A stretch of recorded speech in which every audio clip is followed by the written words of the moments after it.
जिंदगी की असली उड़ान बाकी है। जिंदगी की कई इम्तिहान बाकी है। अभी तो नापी है मुट्ठी भर ज़मीन हमने। अभी तो नापी है मुट्ठी भर ज़मीन हमने। अभी सारा आसमान बाकी है।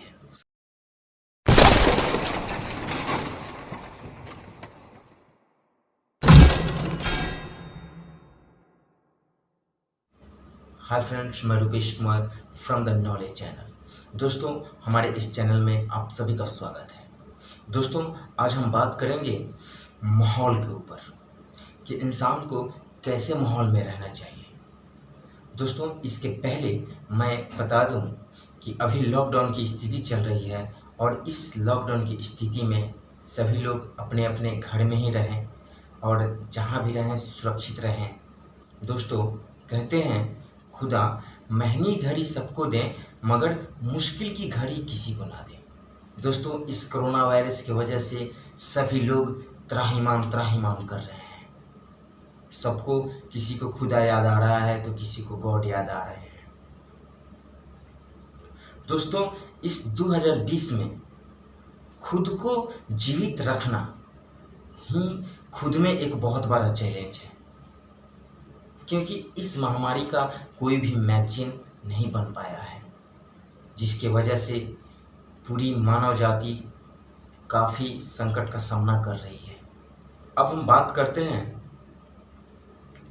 माहौल के ऊपर कि माहौल कितना मायने रखता है एक स्टूडेंट के लिए या किसी भी इंसान के लिए जो 15 वर्ष से लेकर 30 वर्ष के बीच में है, क्योंकि ये 15 वर्ष से लेकर 30 वर्ष के बीच का एज ही पूरे जीवन पे डिपेंड करता है। उसी के हिसाब से आप लक्ष्य प्राप्त कर पाइएगा। इंसान कोई बुरा नहीं होता, सबको परमेश्वर ने एक जैसा ही बनाया है। फिर भी कुछ लोग अल्बर्ट आइंस्टीन जैसे महान साइंटिस्ट बन जाते हैं, कुछ लोग डॉक्टर एपीजे अब्दुल कलाम बन जाते हैं और कुछ लोग गरीब के गरीब ही रह जाते हैं या अनपढ़ के अनपढ़ ही रह जाते हैं। ये सब डिपेंड करता है एक माहौल के ऊपर, अपनी पॉजिटिव थिंकिंग के ऊपर। आप अच्छे माहौल में रह रहे हैं तो निश्चित है कि आपकी थिंकिंग भी पॉजिटिव होगी और इस पॉजिटिव थिंकिंग के हिसाब से आप सक्सेस जरूर हो पाएंगे। दोस्तों, इसके पहले एक छोटी सी कहानी सुनाते हैं। एक शेर का बच्चा अपना रास्ता भटक गया था और जंगल में इधर उधर घूम रहा था। घूमते घूमते शाम हो गया और वो अपने घर नहीं पहुंच पाया। फिर वो रोने लगा। जब वो शेर का बच्चा रो रहा था तब वहाँ पे एक भेड़िया अपने बच्चों के साथ आ रही थी। भेड़िया जब उस शेर के बच्चों को देखी तो उसे दया आया और जाकर पूछी कि तुम क्यों रो रहे हो। शेर का बच्चा बोला कि मैं अपना रास्ता भटक गया हूँ, मुझे समझ में नहीं आ रहा है कि मैं कहाँ जाऊँ। इस वक्त मेरा कोई नहीं है, मैं इस जंगल में अकेला हूँ। फिर भेड़िया बोली कि तुम्हें घबराने की ज़रूरत नहीं है, तुम हमारे साथ चलो, तुम हमारे बच्चों के साथ रहना। मैं तुम्हें उतना ही प्यार करूंगी जितना अपने बच्चों को करती हूँ। फिर शेर का बच्चा थोड़ा मुस्कुराया और भेड़िए के साथ उसके घर चला गया और भेड़िए के बच्चे के साथ ही धीरे धीरे वो भी बड़ा होने लगा। कुछ दिन बीत गए। उसके बाद भेड़िए के बच्चे के साथ साथ शेर का भी बच्चा बड़ा हो गया।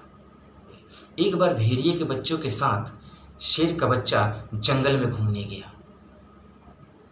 ठीक उसी वक्त वहां पे एक दूसरा शेर आ गया और दूसरा शेर आकर जोर से दहाड़ा।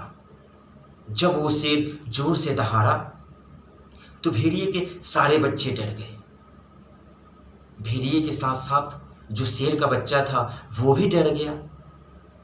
अब ये सब जाके किसी जंगल में छुप गए। फिर शेर का बच्चा अपने दोस्त यानी भेड़िए के बच्चे से पूछा कि दोस्त, हम लोग इतना डरते क्यों हैं? आखिर वो कौन है जिससे हम लोग इतना डरते हैं? उसकी आवाज़ में इतनी ताकत कैसे है? तो भेड़िया के बच्चा बोला देखो वो जंगल का राजा सिंह है, वो एक शेर का बच्चा है, उसके पंजे में बहुत ताकत होती है, वो हम लोगों को मारकर खा जाएगा। इसलिए भलाई इसी में है कि तुम चुपचाप हमारे साथ बैठे रहो। तो ये शेर का बच्चा बोला, अरे यार, उसका जैसा शरीर है वैसा शरीर तो मेरा भी है, तो फिर मैं क्यों डरूं उससे। तो फिर भेड़िया के बच्चा बोला, अरे यार, तुम ऐसा नहीं कर सकते हो, तुम्हारे पास वो शक्ति नहीं है जो शक्ति उसके पास है, तुम वैसा नहीं दहाड़ सकते हो, तुम्हारे दहाड़ने से कोई नहीं डरेगा।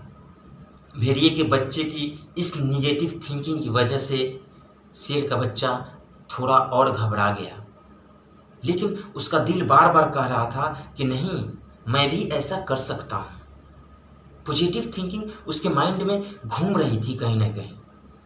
फिर वो जंगल से धीरे धीरे बाहर आया और उस जंगल के राजा की तरफ देखा, यानी दूसरे शेर की तरफ देखा जो शेर दहाड़ रहा था।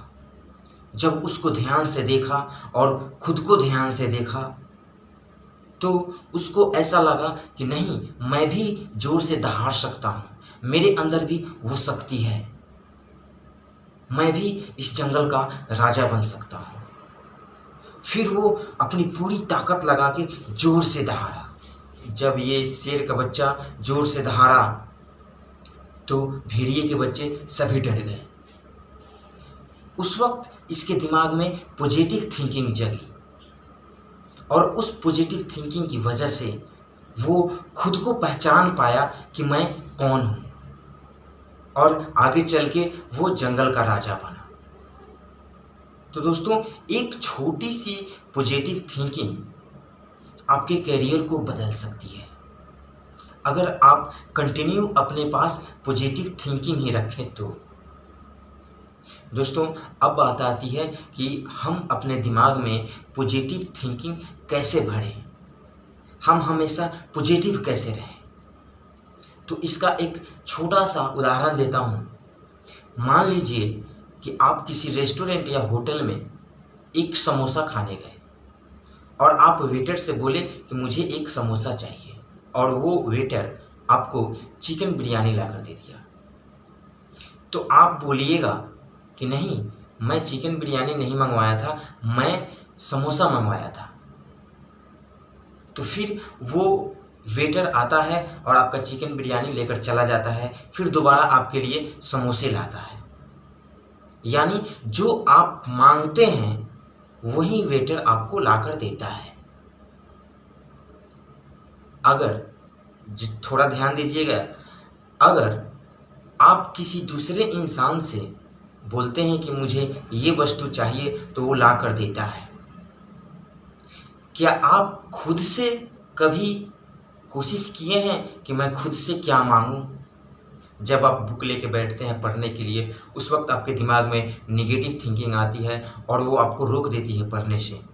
उस वक्त आप अपने दिमाग से बोलिए कि मैं ये निगेटिव थिंकिंग नहीं मांगा था, मैं पॉजिटिव थिंकिंग मांगा था। और तुरंत उस निगेटिव थिंकिंग को हटाइए और पॉजिटिव थिंकिंग लेकर फिर पढ़ने बैठ जाइए। जिस तरह आप एक वेटर को बोलते हैं कि मैं चिकन बिरयानी नहीं मंगाया था, मैं सिर्फ समोसा मंगाया था, तो जब वो वेटर जब आपका खाना चेंज कर सकता है, तो क्या आप अपने दिमाग के थिंकिंग को चेंज नहीं कर सकते हैं? वेटर किसी और के बस में रहता है, लेकिन फिर भी वो आपका कहना मान रहा है। ये आपका दिमाग तो आप ही के साथ रहता है ना, आप ही के बस में रहता है। आप जो सोचिएगा वही ये करेगा। आप एक बार इससे बोल कर तो देखिए कि आपको क्या चाहिए। ये बहुत ही कमाल का चीज़ है। अगर इससे सिर्फ पॉजिटिव मांगिएगा तो ये सिर्फ पॉजिटिव ही देगा। और एक बात पे हमेशा ध्यान दें कि अभी लॉकडाउन की स्थिति चल रही है, जहाँ भी रहें सेफ रहें, सुरक्षित रहें और अपना और अपने परिवार का ख्याल रखें। अब हम ब्रेक लेते हैं, फिर मिलते हैं इसी चैनल पे, यानी द नॉलेज चैनल पे, एक छोटे से अंतराल के बाद, यानी अगले एपिसोड में। तब तक के लिए जय हिंद, जय भारत।